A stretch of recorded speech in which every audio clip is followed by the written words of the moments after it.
Hello everybody, good to see you this afternoon. So today we are going to look at the some differences between the Stable Diffusion XL model and something new that has come out called Everjourney SDXL. I guess this is trained on that model already. And unfortunately I tried to do a few streams earlier, but my computer was unable to handle streaming and running this more powerful image generation model. So let's talk about that for a minute.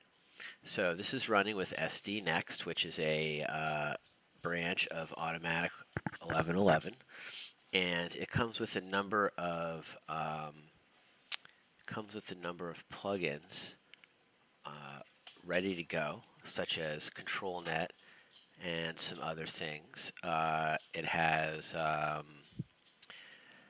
agent scheduler, image browser, clip interrogator, background remover, tile diffusion upscaler, very awesome upscaler. And it also runs SDXL, Kandinsky, Deep Floyd if you have lots of memory, etc. It's really very good. Has a little bit of a better parser, so it installs in the same way as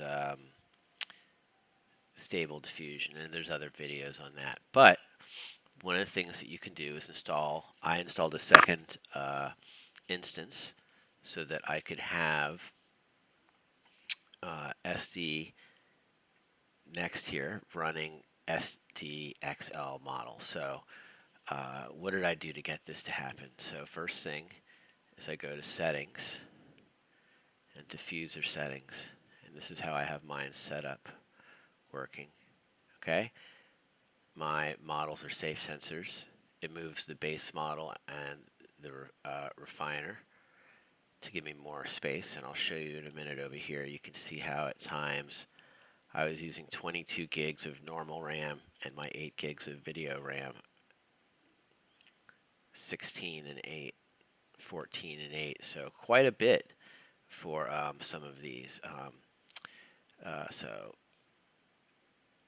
the VA does not work for it yet, so there's no point using that yet, but have these set like this. And also, once you save it and reload, when you go to your sample, you'll see your samplers are different, so you'll want to change that. Okay, you want to make sure that that when you go to user interface,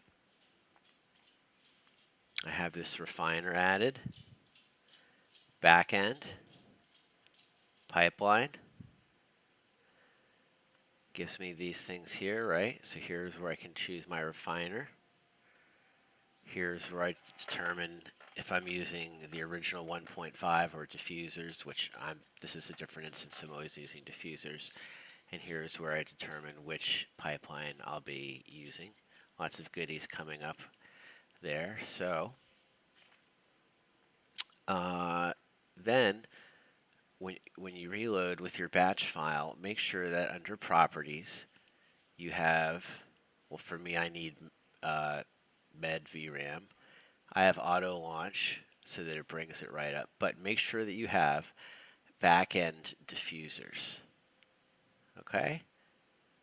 If you have to switch it back, it's back-end original. But so, all right. So with all that said, you reload, you get it going. I have here SL base. So that's the standard Diffusion XL base model that's out right now. And then this is the Everjourney SDXL model. Let's talk about these models. Normally, you would go to models and Hugging Face, and you would search up and so here you can see Stable Diffusion XL. I would normally just download it here. Okay, but because of these particularly large models and the way that they're working with this pipeline and everything, you have to actually go download them at the moment. So that will be changed soon. So you go first to Hugging Face here, and we go to Files, and you download this file, right? I'm just going to download it there, save as, and I'm going to go to my models, stable diffusion, drop it in there. Not in models diffusers, models stable diffusion, right? Same with your refiner. It goes in there, this one right here. And I'll include the links in the post, in the video. And then Everyjourney. So this is supposedly, I don't know much about it. It is a SDXL model fine-tune on 2D anime waifu. And I do believe it because, as you will see from my results, most of the pictures that came out better with it were of girls, which is kind of funny. So those are the settings that I use and how I do it. And these comparison pictures use the same seed. They use Euler A30 steps, 1K pictures. They use the XY graph with these two. Okay? And that's it. And as you can see, very often, and this warning doesn't mean anything bad, it's just, but 22 gigs out of my 64 gigs used, 8 out of 8 on my VRAM, over and over a lot. So it's able to, using that med VRAM command, load giant models, working very well. You can see my iterations per second. Sometimes they're seconds per iteration. So a minute or two to make a picture. Okay, so let's look though at some of these pictures and see the differences. Okay. So here, as you can see, they both look pretty good. But it's a matter of personal taste. This Everjourney here, there does have a little more fill out. You can see the difference there. A little more fill out in detail. On the other hand, this particular prompt with the same seed was very, very similar. In fact, this tall, low, tall, tall, low, tall, very, so this one's,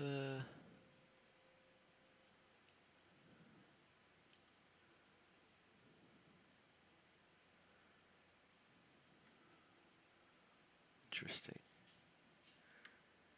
All right, so this one, the prompt from standard stable diffusion that came out very cartoony. Definitely not something I would want. Next.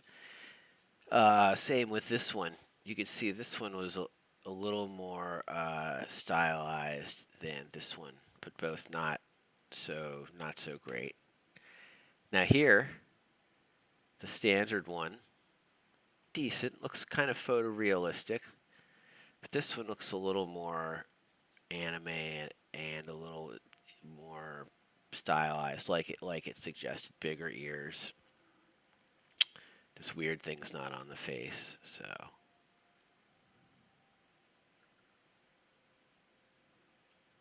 little more detail from Everyjourney. So here, another one of the particular style of prompts. In fact, this is some weird stuff here on Everyjourney, but not a style to write home about on that. Get another stable diffusion prompt. Interesting. This one's not too bad. At least he's in a pose. It looks very CG though. Now this one, even though that one was incorrect, I'll tell you why. Now this one blew my mind. The difference. This looks good. This is, looks like a good picture. But this looks very elegant, and the pose and just the detail. This picture I'm much more impressed with for Everyjourney. So maybe it has something good for the waifu in you. I don't know. Whatever. I didn't sit around making all these pictures when this came out, but I guess a lot of people did. But this one definitely looks much better. Space prompt. Not much of a difference. Subtle differences depending on your taste. This one's a little More stylized, more spheres and whatnot. So here's the correct wizard one. So here you can see that the XL base has this interesting gem and maybe a little brighter face. This one is a little more natural looking, a little less on this. Interesting, these patterns circular here, lines here, a little different. They're all with the same seed. Here you can see that the girl is made to look a little more, hair blown out and whatnot.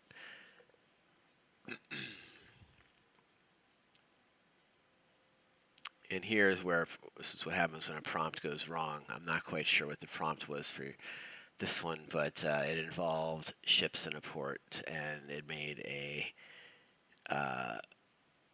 tavern into a ship dock. It's kind of cool, I guess.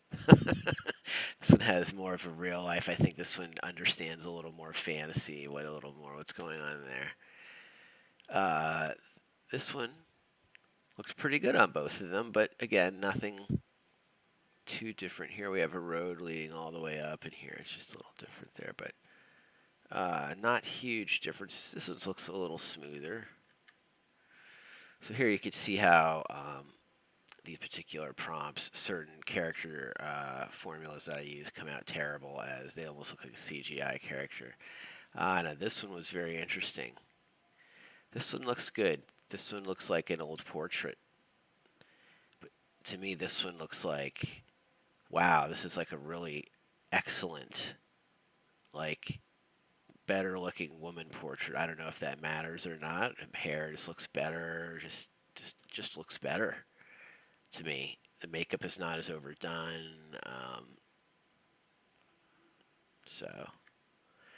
And for the last one, you could see how Everyjourney turned some what would be photorealistic pictures into an animated one.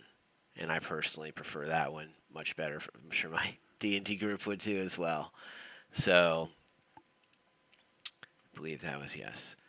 So there you could see some of the differences between the SDXL model and the Everjourney model. So once again, stability, AI on Hugging Face has XL base 9 and refiner 9, face of 0.9. Okay, and then this G Monsoon has Everyjourney SDL fine-tuned FP16. So remember, once again, when you download this file, okay, this goes into your model's stable diffusion. Okay? It does not go into diffusers like you would think for now. Other things are placed there, like when you get Kandinsky and you download that 2.1. That's another thing that this can run. That's where other things go. So for now, they go in stable diffusion. Okay? So I hope that gave you some insight onto this next new model, and a little bit to show what SDNext, in my opinion, a big improvement on stable diffusion, can do. All right, this is a Prompt Wizard, and I hope you guys have a good afternoon. Thanks.